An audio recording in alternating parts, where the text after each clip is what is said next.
प्रेम पत्र राधा स्वामी भाग चौथा प्रकार सातवां। दुनिया के सब आश्रय जिनको तुमने दृढ़ करके पकड़ा है नाशमान और झूठे हैं। इस वास्ते सच्चे और पूरे और सर्वसमर्थ का आसरा लेना चाहिए कि जो हर वक्त अंग संग रहकर सहायता और मदद कर सकता है, और दुनिया के आश्रय अक्सर वक्त जरूरत के दगा देने वाले हैं। दुनिया में हर एक शख्स किसी न किसी दुनिया के सामान या चीज का या किसी दूसरे जीवों का सहारा लेकर अपने मन में आशा बांधता है कि वे वक्त जरूरत के काम आवेंगे। जैसे अपने गुण और बल और हुकूमत का या धन और माल और असबाब और जायदाद और हथियारों और औजारों वगैरह का, और जात पांच या किसी दोस्त और मेली हाकिम व साहूकार या हकीम और वैद्य और वकील का, और औलाद और कुटुंबी और रिश्तेदारों और बिरादरी का सहारा और भरोसा हर एक के मन में बना रहता है। लेकिन ये सब आश्रय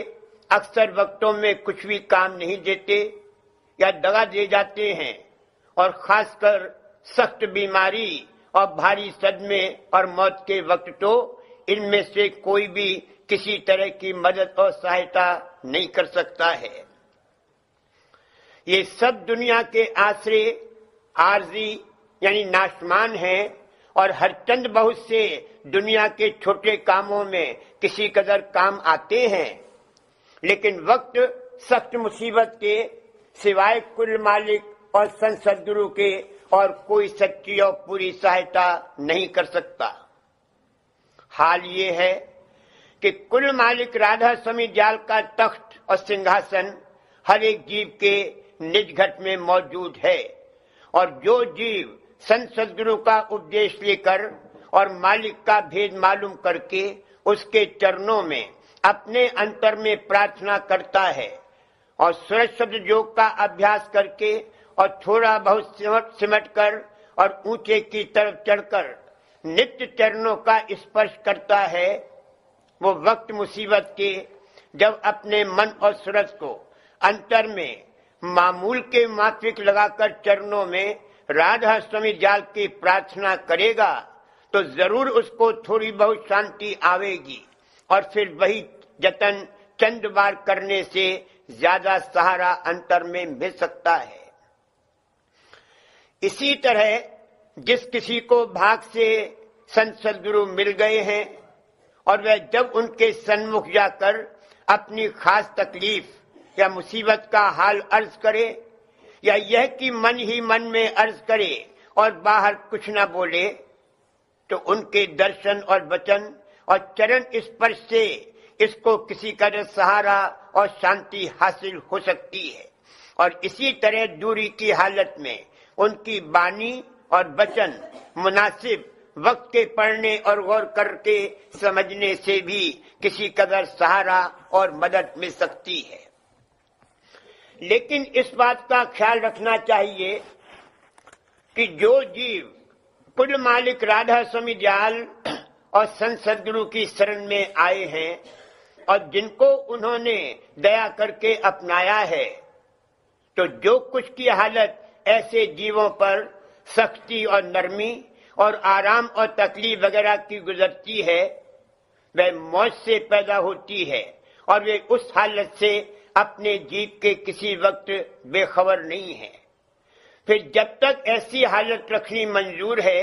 या जैसी मौज उस जीव की निस्बत हो रही है उसी में उसका फायदा और भलाई है, और चाहे प्रार्थना करने या अर्ज हाल करने से या और किस्म के इलाज मुलायजा करने से थोड़ा बहुत इफाका और सहारा मिल जावे, पर जब तक कि वह मौज नहीं बदलेगी तब तक पूरा फायदा और सहारा नहीं मिलेगा। कुल मालिक राधा स्वामी दयाल और संत सद्गुरु जब कभी अपने भक्तों पर उनके परमार्थी फायदे की नजर से कोई तकलीफ खास भेजते हैं, तब भी उसमें दया का हाथ संग रहता है। यानी उन जीवों को ऐसी सख्त तकलीफ नहीं होगी कि जिससे वे घबराकर व्याकुल और निराश हो जावे और कुछ भी अपना मामूली परमार्थी काम न कर सके, सिवाय उस हालत के कि जब उनका आखिर वक्त आ पहुंचा है, उस वक्त अलबत्ता बीमार की ख्वाहिश के माफिक पूरा सहारा नहीं मिलेगा, यानी तकलीफ और बीमारी वगैरह दूर नहीं होगी, पर उसका असर कम व्यापेगा और आखिर वक्त पर अंतर में मदद और सहारा पूरा मिलेगा। मालूम होवे कि दुनिया के कामों में कायदे और दस्तूर के माफिक तदबीर करना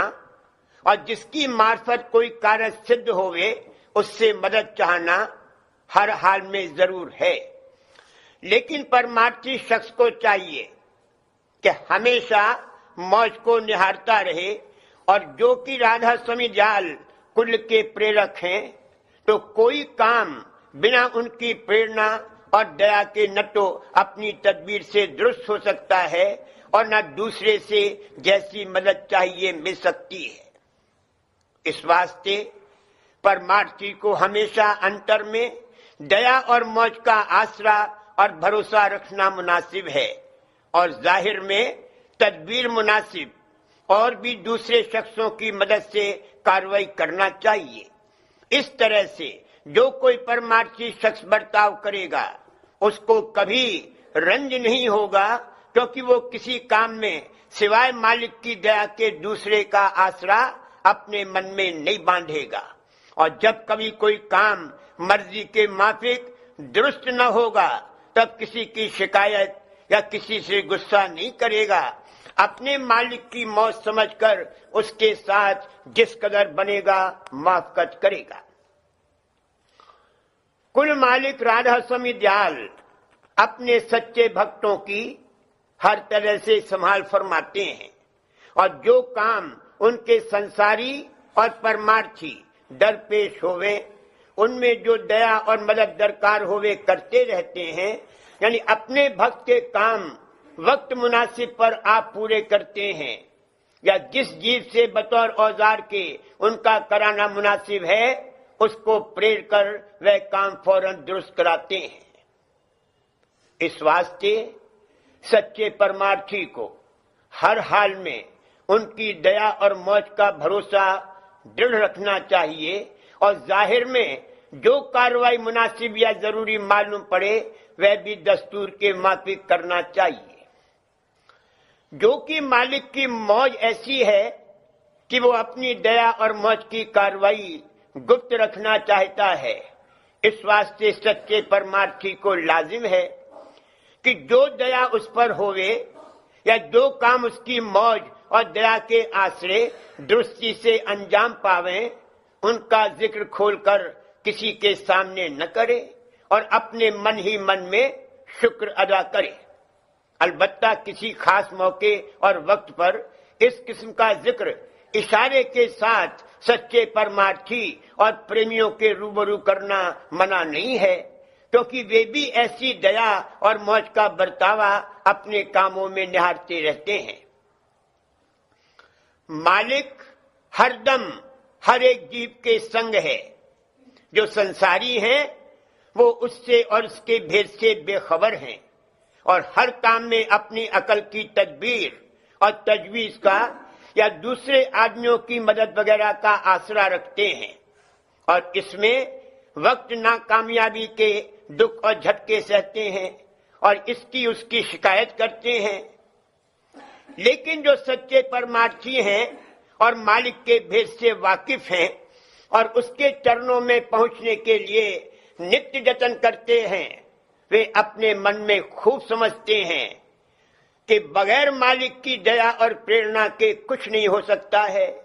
और इस वास्ते उसकी मौज के आश्रय सब काम करते हैं और हमेशा दया की निरख और परख करते रहते हैं।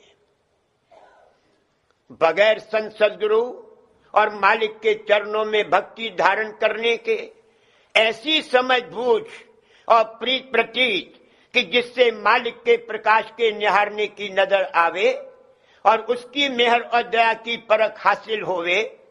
कोई शख्स उसके चरणों का आसरा और भरोसा दृढ़ नहीं कर सकता। इस वास्ते सबको चाहिए कि थोड़ा बहुत सत्संग करके भक्ति में कदम रखें और जो जुगत यानी अभ्यास का राधा स्वामी जाल ने उपदेश किया है उसकी थोड़ी बहुत कार्रवाई करें, तब उनकी नजर दुनिया और दुनियादारों के आश्रय और भरोसे से हटकर मौज और दया का भरोसा धारण करेगी और तब उस सुख और आनंद की जो कि सच्चे भक्तों को हासिल होता है कदर मालूम पड़ेगी।